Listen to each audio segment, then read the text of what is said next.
இன்று நாடாளுமன்றத்தின் மக்களவையிலே ஒன்றிய அமைச்சர் திரு தர்மேந்திர பிரதான் அவர்கள் கேள்வி நேரத்திலே பதிலளிக்கக்கூடிய அந்த சந்தர்ப்பத்திலே தமிழ்நாட்டை, தமிழ் மக்களை, தமிழ்நாட்டில் தேர்ந்தெடுக்கப்பட்டு மக்களவைக்கு வந்திருக்கக்கூடிய அவை உறுப்பினர்களை மிக மோசமாக, தனிப்பட்ட வகையிலே அன்சிவிலைஸ்ட், காட்டுமிராண்டித்தனமாக நடந்து கொள்கிறீர்கள் என்று சொல்லக்கூடிய அளவிற்கு விமர்சித்து பேசியிருக்கிறார்.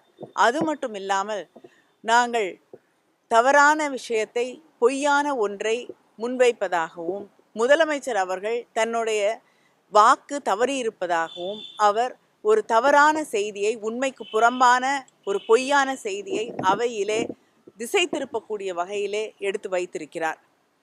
முதலில் தமிழ்நாட்டை, தமிழ் மக்களை, தமிழ் மக்களால் தேர்ந்தெடுக்கப்பட்டிருக்கக்கூடிய பிரதிநிதிகளை, தமிழ் மக்களின் நியாயமான கோரிக்கையை அவையிலே கேள்வியாக கேட்டதற்கு அவர் புண்படுத்தக்கூடிய வகையிலே, கொச்சைப்படுத்தக்கூடிய வகையிலே இருப்பது கண்டிக்கத்தக்கது. அது மட்டும் இல்லாமல், அவையிலே பேசியிருப்பது தமிழர்களுடைய உணர்வுகளை புண்படுத்தி இருக்கிறது.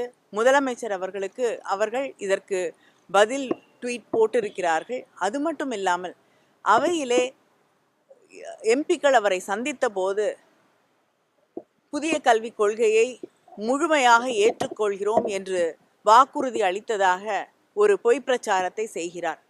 எந்த நேரத்திலும் தமிழ்நாட்டிலிருந்து அவரை சந்தித்த எம்பிக்களோ நானோ தமிழ்நாடு மும்மொழி கொள்கையை, புதிய கல்விக் கொள்கையை ஏற்றுக்கொள்ளும் என்பதை தெரிவிக்கவே இல்லை.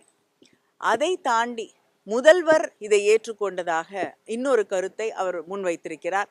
நம்முடைய தமிழ்நாட்டு முதல்வர் எந்த காலகட்டத்திலும் அப்படிப்பட்ட கருத்தை சொல்லவும் இல்லை, அதை ஏற்றுக்கொள்ளவும் இல்லை. அதற்கு சாட்சியாக முதலமைச்சர் அவர்கள் தர்மேந்திர பிரதான் அவர்களுக்கு எழுதியிருக்கக்கூடிய கடிதத்திலே மிக தெளிவாக, நீங்கள் தமிழ்நாட்டிற்கு ஒதுக்க வேண்டிய நிதியை ஒதுக்க வேண்டும், இதை பிடித்து வைத்துக்கொண்டு தமிழ்நாட்டிலே இருக்கக்கூடிய மாணவர்களை பாதிக்கக்கூடிய சூழலை உருவாக்கக்கூடாது. அது மட்டும் இல்லாமல், எங்களால் மும்மொழி கொள்கையையோ இல்லை என்றால் புதிய கல்விக் கொள்கையை முழுமையாக ஏற்றுக்கொள்வது என்பது இயலாத ஒன்று, ஏற்றுக்கொள்ள மாட்டோம் என்பதை தெளிவாக தன்னுடைய கடிதத்திலே முதலமைச்சர் அவர்கள் தெரிவித்திருக்கிறார்கள். அப்படிப்பட்ட சூழ்நிலையிலே அவையிலே தவறான ஒரு விஷயத்தை உண்மை போல அமைச்சர் சொல்லியிருப்பது மிகவும் வருந்தத்தக்கது, கண்டிக்கத்தக்கது. அவையிலே இருக்கக்கூடிய ஸ்பீக்கர் அவர்கள் நியாயமாக எதிர்க்கட்சிகளின் கருத்துக்களுக்கு செவிமடுக்காமல் அமைச்சருக்கு மட்டுமே அனுமதி அளிப்பது என்பது வருந்தத்தக்க ஒன்றாக இருக்கிறது. அது மட்டும், இன்னும் ஒன்றை சொல்ல விரும்புகிறேன். இது நமக்கு SSA ஃபண்ட்ஸ் வழியாக வர வேண்டிய அந்த 2000 கோடி என்பது பட்ஜெட்ரி அலோகேஷன். அது மட்டும் இல்லாமல், கல்விங்கிறது பொதுப்பட்டியலில் இருக்கக்கூடிய ஒன்று. இரண்டுமே அதற்கு எதிராக நம்முடைய அமைச்சர் அவர்கள் செயல்படுவது என்பது, கருத்துக்களை சொல்லுவது என்பது அன்கான்ஸ்டிடியூஷனல்.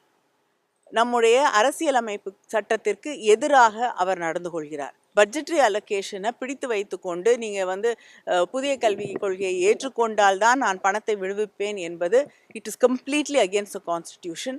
அதே நேரத்தில் பொதுப்பட்டியலில் இருக்கக்கூடிய ஒன்றை நம்மோடு கலந்து ஆலோசிக்காமல், நம்முடைய கருத்தை கேட்காமல் நீங்கள் மற்ற மாநிலங்களில் ஏற்றுக்கொள்கிறார்கள், தமிழ்நாடும் இதை ஏற்றுக்கொள்ள வேண்டும் என்பது ஜனநாயகத்திற்கு விரோதமான ஒன்று. தர்மேந்திர பிரதான் மட்டுமல்ல, நிஷிகாந்த் துபே பேசும் பொழுதும் தமிழை விட பழமையான மொழி சமஸ்கிருதம், தமிழ்நாட்டு கோவில்களையும் சமஸ்கிருதத்துல அர்ச்சனை செய்யப்படுது அப்படின்றத குறிப்பிட்டு பேசுறப்ப தமிழ்நாட்டு மக்களை இல்ல, முதல்ல அவர் நிஷிகாந்த் துபே அவர்கள் வரலாற்றை படிக்க வேண்டும். தமிழ்நாட்டில் தான் சமீபத்திலே நம்முடைய முதலமைச்சர் அவர்கள் சொல்லி இருக்கக்கூடிய மிக முக்கியமான ஒரு கருத்து, அது ஆய்வுகளுக்கு பிறகு கண்டுபிடிக்கப்பட்டது. தமிழ்நாட்டிலே தான் இரும்பு காலம் தொடங்கி இருக்கிறது என்பதற்கான சான்றுகள் கிடைத்திருக்கிறது.